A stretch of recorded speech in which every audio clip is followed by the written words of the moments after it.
వేదిక అలంకరించిన పెద్దలు సభాధ్యక్షులు ఉదయశంకర్ గారికి, అదేవిధంగా వచ్చిందను వాలిన్న గారికి, మళ్ళీ వచ్చిందను సత్య శ్రీనివాసరెడ్డి గారికి, మన అబ్జర్వర్, మన మండలానికి అబ్జర్వర్, అదేవిధంగా కేశవరెడ్డి గారికి, వెంకటరమణారెడ్డి గారికి, ఎంపీటీసీ ఈశ్వర్ గారికి, ఇంకా చాలామంది యవ్వాని గ్రామ పంచాయతీ ప్రజలకు, ప్రతి ఒక్కరి కమిటీ సభ్యులకు, ప్రతి ఒక్కరికి హృదయపూర్వక నమస్కారం. ముఖ్యంగా మీకు ఒక ఆశ్చర్యమవుతూ ఉంటుంది. ఈరోజు మన వైఎస్ఆర్ కాంగ్రెస్ పార్టీ అన్నిటికంటే కొంచెం వీక్గా ఉండింది, వచ్చింది సంస్థాగతంగా చాలా వీక్గా ఉండింది. మొన్న లాస్ట్ ఎలక్షన్స్ లో ఇదే కమిటీలు కానీ మనము లాస్ట్ ఎలక్షన్స్ లో మేము వేసుకొని కానీ చేసి ఉంటే బహుశా మేము ఓడిండాం. ఆ రోజు ఏమైందంటే మనకు సంస్థాగతంగా మన వీక్ ఉండిన దానివల్ల మనకు గ్రామాల్లో వచ్చిన వాలంటీర్స్ మీద డిపెండ్ అయిపోయి మనమంతా మొత్తం చేసిన దానివల్ల సంస్థాగతంగా చాలా వరకు వీక్ అయిపోయాం. దీనికోసం జగన్మోహన్ రెడ్డి గారు చాలా వరకు అందరినీ కూర్చోబెట్టారు. మహా మేధావులను కూర్చోబెట్టేసి మనం ఓడిపోయినాం సరే, ఇంత తేడాతో ఎందుకు ఓడిపోయినాము, దీనికి వచ్చి ముఖ్య ఉద్దేశం ఏమి అని హైలీ ఇంటెలెక్చువల్స్ మేధావి వర్గాలను కూర్చోబెట్టేసి ఒక రీసెర్చ్ మాదిరి చేసి చూస్తే మనకు పక్కాగా తెలియనిది ఏమంటే సంస్థాగతంగా మనం వీక్గా ఉన్నాం అనేది పక్కాగా జగన్మోహన్ రెడ్డి గారు తెలియదు. దానికోసం ఈరోజు యావత్ రాష్ట్రం ప్రతి ఒక్కరు కూడా ఈరోజు వచ్చిందను ఎక్కడ చూసినా ఏ కాన్స్టిట్యున్సీలో చూసినా, ఏ పార్లమెంట్ సీట్లు చూసినా సంస్థాగతంగా పార్టీని పటిష్టం చేయాలనే ఉద్దేశంతో రచ్చబండ కార్యక్రమాలు పెట్టేసి ఇక్కడ వచ్చి లోకల్ యాక్చువల్గా మేము వచ్చిన ఒక రూమ్లో కూర్చొని లేదా పంచాయత్ ఆఫీస్లోనో లేదా ఉదయశంకర్ రెడ్డి గారి ఇంట్లోనో కూర్చొని మనం కమిటీలు వేసేసేయచ్చు. కానీ మేము అట్లా చేయడం నా జగన్మోహన్ రెడ్డి గారి ఇన్స్ట్రక్షన్స్ ఏమంటే మీరు ప్రజల్లో పోండి. ప్రజల్లో చాలా మంది ఏమంటే చాలా దినాలుగా పార్టీకి సేవ చేసి ఈరోజు సైలెంట్ గా ఉన్నారు. ఎందుకు సైలెంట్ గా ఉన్నారంటే కొన్ని కారణాల వల్ల మాకు ఆ టైంలో మేము ఇంత కష్టపడితే కూడా మాకు ప్రాధాన్యత లేదు, ఇప్పుడు ఏమి చేయాలా అనే టైంలో చాలా మంది సైలెంట్ గా ఉన్నారు. వాళ్ళకందరికీ వెలికి తీయండి. యాక్చువల్ గా ఎవరు అందువల్లనే మేము లోకల్ గా లేకుండా అబ్జర్వర్స్ వేయడం జరుగుతూ ఉంది. అబ్జర్వర్స్ వల్ల పాత్ర ఏమి, ఈ విలేజెస్ లో వస్తారు, ఎవరు సైలెంట్ గా ఉన్నారు, ఎవరు ఇంతకుముందు పార్టీకి కష్టపడి పని చేసినారు, వాళ్ళందరినీ వెలికి తీసేసి వాళ్ళకందరికీ కమిటీలో ఒక ప్రాధాన్యత ఇచ్చి వాళ్ళకి కమిటీలో చేసి ఈ సంస్థాగతంగా కానీ మనం పటిష్టం చేసుకోగలిగినామంటే 100% రాబోయే దినాల్లో ఇప్పుడు ఈ రోజు ఎలక్షన్స్ పెట్టినా వైఎస్ఆర్సీపీ పార్టీ గెలవడం ఖాయం, 100% గెలుస్తుంది.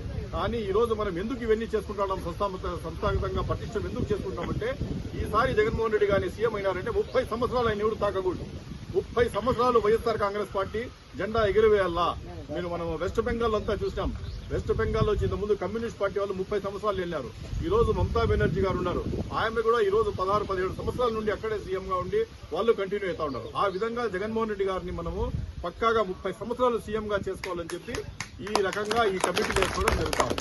ఈ రోజు మనము ఎలక్షన్స్ లో గెలిచేది ఖాయము. తెలుగుదేశం ఈ కూటమి ప్రభుత్వం సెకండ్ ప్లేస్ కు వచ్చేది ఖాయం. కానీ మనం ఈసారి ఇవి ఎంత సంస్థాగతంగా పటిష్టం అయితే 1వ ప్లేస్ కు 2వ ప్లేస్ కు గ్యాప్ ఎక్కువ ఉండాలి. నేరోగా ఓడిపోయినారని ఉండకూడదు. భారీ మెజార్టీతో ప్రభంజనం సృష్టించేసి మన వైఎస్ఆర్ కాంగ్రెస్ పార్టీ జెండా ఎగిరవేయాలనే ఉద్దేశంతో ఈ అంతా తిరిగేసి విలేజెస్ అంతా తిరిగి చేస్తా ఉన్నాం.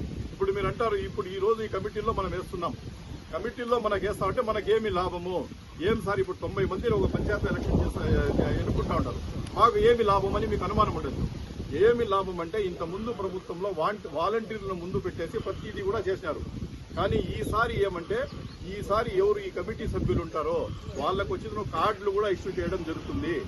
కార్డులు కూడా మేము ఇస్తాం.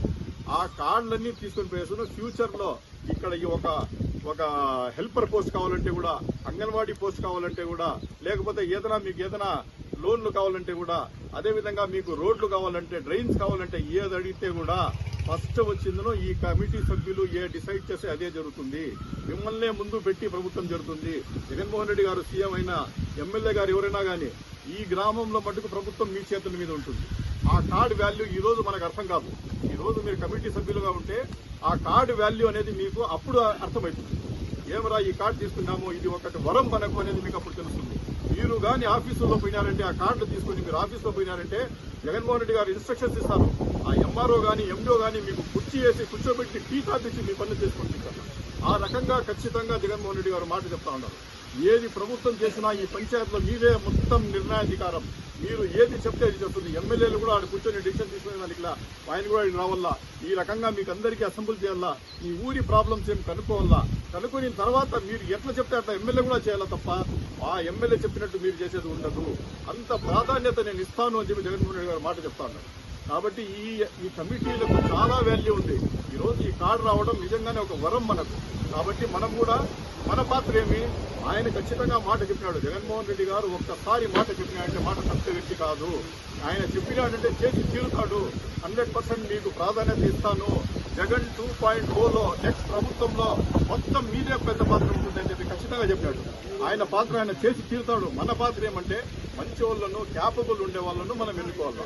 రాత్రికి ఒక పార్టీ, తెల్లారికి ఒక పార్టీ ఉండే వాళ్ళు వద్దు. ఎందుకంటే ఇట్లాంటి ఏకి సాలే విన్నాము.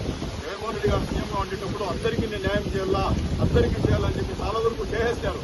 చేసి ఈ రోజు వచ్చిందో ఏమి చేసినా అందరూ లబ్ధి పొందినారు. కానీ తర్వాత మెయిన్ టైంలో వచ్చిందో మనకు ఇలాంటి వాళ్ళే మీ కార్యకర్తలు, అసలైన కార్యకర్తలు మనం జోడించింది. ఎలక్షన్ అయిన తర్వాత మనకి ప్రజలు కూడా లాభం పొందినారు. కానీ బాధపడిండేది వచ్చిందో మొత్తం మన కార్యకర్తలే. అది జగన్మోహన్ రెడ్డి గారి దృష్టికి పోయింది. ఖచ్చితంగా ఈసారి వచ్చిన తర్వాత ప్రతి కార్యకర్త కూడా నేను వైఎస్ఆర్సీపీలో కార్యకర్త నన్ను గర్వపడేలా నేను చేస్తానని చెప్పి కూడా జగన్మోహన్ రెడ్డి గారు మాట్లాడుతున్నారు. కాబట్టి మనం కూడా మన పాత్ర ఇప్పుడు మనం చేయాలా. చేసేందుకు మంచి వ్యక్తులు మనం ఎన్నుకుందాం. ఆ కార్డు మనం పెట్టుకుందాం. 100% పార్టీకి ఇద్దాం. ఈ రోజు ఎలక్షన్స్ లో వచ్చిన తర్వాత, ఎలక్షన్స్ లో గెలిచిన తర్వాత వేరే పార్టీల నుండి వలస పక్షులు వచ్చేస్తాయి. వలస పక్షులు వచ్చేసి మేము అది చేసేస్తాం, ఇది చేసేస్తామని చెప్పిన నిజమైన కార్యకర్తలు గెలికి తోసేసి వాళ్ళు ముందుకొచ్చి వాలిపోతారు. అట్లా వాళ్ళకు కట్టడి చేయాలనే ఉద్దేశంతో ఈ రోజు మనకు ఏమి బలం లేక, మనకు ఏమి సపోర్ట్ లేకపోయినా, ఈ రోజు ఏది గవర్నమెంట్ సపోర్ట్ మనకు లేకపోయినా మెయిన్ ఈ టైంలో వచ్చి మేము గ్రామాల్లో వచ్చేసాము. మెయిన్ మనుషులు వెలికిస్తూ ఉన్నాం. నిజంగానే పార్టీ కోసం నిలబడిన వ్యక్తి, ఈ రోజు నిలబడిన వ్యక్తి ఎప్పటికైనా నిలబడతాడు అనే ఉద్దేశంతో జగన్మోహన్ రెడ్డి గారు ఈ టైంలోనే కార్డు ఇచ్చారా. అదే ఎలక్షన్స్ 6 నెలల ముందు కార్డు ఇచ్చామంటే ఇక్కడ సందు ఉండదు. మాకు కార్డు వస్తారు. ఎందుకంటే అందరికీ తెలుసు నెక్స్ట్ వచ్చే జగన్మోహన్ రెడ్డి గారే. కానీ ఆ టైంలో మనం పెట్టలేదు. ఇప్పుడే పెట్టేసి నిజమైన వ్యక్తులు ఇప్పుడు బయటికి తీసుకుంటాం. ఈ రోజు పార్టీ కష్టాల్లో ఉండేటప్పుడు ఎవరు తోడిస్తాడో అతనే ఖచ్చితంగా పార్టీ కోసం నిలబడతాడు అనే ఉద్దేశం జగన్మోహన్ రెడ్డి గారికి పూర్తిగా ఉంది.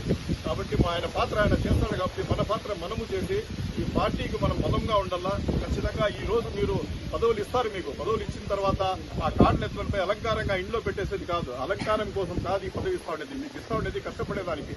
ఈ రోజు కష్టపడే బాధ్యత మన మీద పెడతా ఉండరు. ఒక పదవి అనేది ఒక బాధ్యత, అలంకారం కాదు. ఆ బాధ్యతను మనం నెరవేర్చాలా. ఆ కార్డు తీసుకుని వెంటనే కూడా మీరు గ్రామాల్లో ఖచ్చితంగా రెడీగా ఉండాలా. జగన్మోహన్ రెడ్డి గారి తరఫున కానీ, మిత్రులరెడ్డి గారి తరఫున కానీ ఏ ఇన్స్ట్రక్షన్స్ వచ్చినా మేము ఉన్నామని చెప్పి మీరు రావాలా. ఇప్పుడు కనీసం అంటే 90 కార్డులు ఒక పంచాయతీలో ఇష్యూ చేస్తున్నాం. ఏ మీటింగ్ పోయినా 90 మంది ఖచ్చితంగా ఉండాలా. ప్లస్ మీ తరఫున వచ్చే వాళ్ళు 20-30 మంది, 10 మంది కానీ, 5 మంది కానీ, 4 కానీ ఎవరైనా మీ తరఫున ఒకరి 4 తరఫున రావాలంటే కనీసం ఒక తరఫున 4 వస్తే కూడా 90 మందికి ఇస్తే 360 మంది వచ్చిందనో ఖచ్చితంగా జమ కావాలమ్మా. ఎందుకంటే ఈ రోజు అందరూ మనం కలిసికట్టుగా ఉంటే ఎవరు మన జోలికి రాలేరు, ఎవరు మనకి ఇది చేయలేరు. ఈరోజు చూడండి, ఊరికి అనవసరమైన కేసు పెట్టేసి ఏ రకంగా ఇబ్బందులు పెడుతూ ఉన్నారు జగన్మోహన్ రెడ్డి గారు కానీ, వైఎస్ఆర్సీపీ పార్టీ కానీ. పవిత్రమైన తిరుపతి లడ్డు కూడా కలుషితమైంది, జంతువు కొవ్వు దాంట్లో ఉంది అని చెప్పి అనవసరంగా కేసులు పెట్టేసి డైవర్షన్ పాలిటిక్స్ చేసేసి వాళ్ళు ఏం చేసినారు, ఈ రోజు అందరినీ ఇరికిచ్చేసి ఏమేమో ఇది పెట్టినారు. ఈ రోజు ఏమైంది, కోర్టుల నుండే సిబిఐ ఎంక్వైరీ పెట్టించింటే అంతా తేలింటే దాంట్లో జంతువు కొవ్వు కలిసిండేది ఏమీ లేదు, ఇది ఊరికే బూటకము, అబద్దాలు చెప్పినాడు చంద్రబాబు నాయుడు గారు అని చెప్పి బయటపడింది. లెక్కకు చూసుకోండి, ఆ రోజు వరదలు వచ్చేసి అందరూ బాధల్లో ఉంటే విజయవాడలో దీన్ని డైవర్ట్ చేయాలనే ఉద్దేశంతో జంతువు కొవ్వును దీంట్లో పవిత్రమైన లడ్డూలో కూడా దేవుని దగ్గర కూడా అపవిత్రం చేసి ఎంత పవిత్రమైన ఇది, ఈవెన్ మేము ముస్లింస్ అయితే కూడా ఆ తిరుపతి లడ్డు వచ్చిందంటే మేము దాన్ని మొక్కోకుండా మేము తినం. ఎంత పవిత్రంగా మేము పెట్టుకుంటాం దాన్ని. అంత పవిత్రమైన లడ్డూలకు మీకు అంత మట్టు కూడా లేదు. మీకు పదవి అనేది ఎంత వ్యామోహంగా ఉందంటే ఆ పవిత్రమైన లడ్డూను కూడా మీరు అవిపవిత్రం చేసినారు. ఎక్కడ చూసినా ఇంటర్నేషనల్ లెవెల్లో కూడా ఇది న్యూస్ వెళ్ళిపోయింది. చూడు, లడ్డూల్లో జంతువు కొవ్వు కలిసిందంట, ఏం వీళ్ళు చేస్తా ఉండేది అని. మన పేరంతా మన ఇండియన్ దీన్నే పేరుని గప్పు పట్టించేశారు. ఎందుకు? కేవలం మీ రాజకీయ స్వలాభం కోసం మీరు పట్టించేశారు. కాబట్టి మనం ఇప్పటికైనా అన్ని రకాలుగా హింస పెడుతున్నారు వాళ్ళు. జగన్మోహన్ రెడ్డి గారు అంతా చూస్తున్నారు. ఖచ్చితంగా మన ప్రభుత్వం వస్తుంది. మనం 10 మందికి మన కోసం, పార్టీ కోసం నిలబడే వ్యక్తులకు ఆయన రాబోయే 5 సంవత్సరాలు అంకితం చేస్తాడు. కాబట్టి మనం అందరూ కలిసికట్టుగా పదవులు తీసుకుని కూడా ఖచ్చితంగా మనం ఐక్యమత్యంగా ఉండాలా. పార్టీ కోసం మనం ఆశీస్సులు కృషి చేసి 2 ఏళ్ళు అయిపోయింది. ఇంకా 2 ఏళ్ళు 2.5 సంవత్సరం. ఏదో 2027లో ఎమ్మెల్యే లెవెల్ కూడా రావచ్చు. అక్కడ వచ్చిన సంవత్సరం కూడా లేదు. ఒకవేళ అది రాలేని పక్షంలో కూడా 29 అంటే కూడా 2.5 సంవత్సరం మనకు ఉంది. మనం కష్టపడి పార్టీ కోసం నిలబడుకుంటే మీరు చేసే త్యాగాలు కానీ, మీరు చేసే ప్రతి ఇది కానీ ఖచ్చితంగా మర్చిపోరు. జగన్మోహన్ రెడ్డి గారు మర్చిపోరు, మిథున్ రెడ్డి గారు మర్చిపోరు, పెద్దిరెడ్డి రామచంద్ర రెడ్డి గారు మర్చిపోరు. ప్రతిదీ కూడా లిస్ట్ అవుట్ చేస్తా ఉన్నాం. మీకు అందరికీ ప్రాధాన్యత ఇస్తాం. ఏ ప్రాబ్లం మీకు వచ్చినా మేము వస్తాము. మేము ఖచ్చితంగా మీకోసం నిలబడతాం.